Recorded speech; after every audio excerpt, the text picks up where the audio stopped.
పండ్లను ప్రకృతి మనకు ప్రసాదించిన తీపి వరాలుగా చెప్పుకోవచ్చు. రోజుకో పండు తింటే డాక్టర్కి దూరంగా ఉండొచ్చుననే మాటను మనం చిన్నప్పటి నుంచి వింటూనే ఉంటాం. విటమిన్లు, ఖనిజాలు, యాంటీ ఆక్సిడెంట్లు, పీచు పదార్థం పుష్కలంగా ఉండే పండ్లు మన ఒంట్లో రోగనిరోధక శక్తిని పెంచడమే కాదు, శరీరానికి తక్షణ శక్తిని, ఉత్సాహాన్ని ప్రసాదిస్తాయి. అయితే పండ్లను ఎప్పుడు తినాలి, ఎలా తినాలి, జ్యూసుల్లా కంటే నేరుగా తినడం వల్ల వచ్చే అదనపు ప్రయోజనాలేంటి? ఆసక్తికరమైన ఈ వివరాల గురించి ఇప్పుడు తెలుసుకుందాం.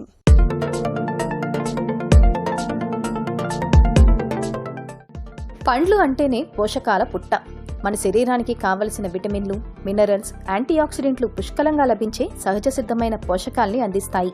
ప్రతిరోజు ఉదయం అల్పాహారంతో పాటు తీసుకునే యాపిల్ లేదా అరటిపండు రోజంతా కావలసిన తక్షణ శక్తిని అందిస్తాయి. మధ్యాహ్నం వేళల్లో నీటి శాతం ఎక్కువగా ఉండే పుచ్చకాయ, బొప్పాయి లేదా కర్బూజా తినడం వల్ల జీర్ణక్రియ మెరుగవుతుంది. సాయంత్రం స్నాక్స్ సమయంలో విటమిన్ సి సమృద్ధిగా ఉండే నారింజ, బత్తాయి లేదా ఉసిరి తీసుకోవడం వల్ల రోగనిరోధక శక్తి పెరుగుతుంది. రాత్రి వేళల్లో తక్కువ గ్లైసెమిక్ ఇండెక్స్ ఉన్న జామపండు లేదా ద్రాక్ష పండ్లు తీసుకోవడం ఆరోగ్యానికి ఎంతో మేలు చేస్తుంది. పండ్లలో ఉండే పీచు పదార్థం మలబద్ధకం సమస్యను నివారించి కడుపును తేలికగా ఉంచుతుంది. పండ్లలో ఉండే పీచు పదార్థం మలబద్ధకం సమస్యను నివారించి కడుపును తేలికగా ఉంచుతుంది.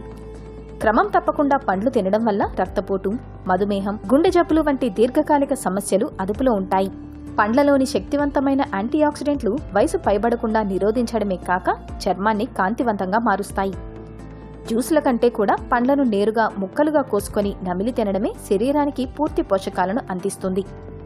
కృత్రిమ తీపి పదార్థాలు, జంక్ ఫుడ్ కి దూరంగా ఉండి స్థానికంగా ఋతువుల వారీగా దొరికే సీజనల్ పండ్లను ఎంచుకోవడం ఉత్తమం. పిల్లల శారీరక, మానసిక ఎదుగుదలకు, జ్ఞాపక శక్తి పెరుగుదలకు ప్రతిరోజు పండ్లు తినిపించడం ఎంతో అవసరం.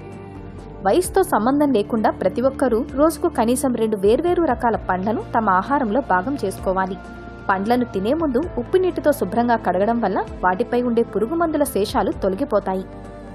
ప్రకృతి మనకిచ్చిన అమృతం లాంటి ఈ పండ్లను అలవాటు చేసుకుంటే చాలు, మన ఆరోగ్యం బేషుగ్గా ఉంటుంది.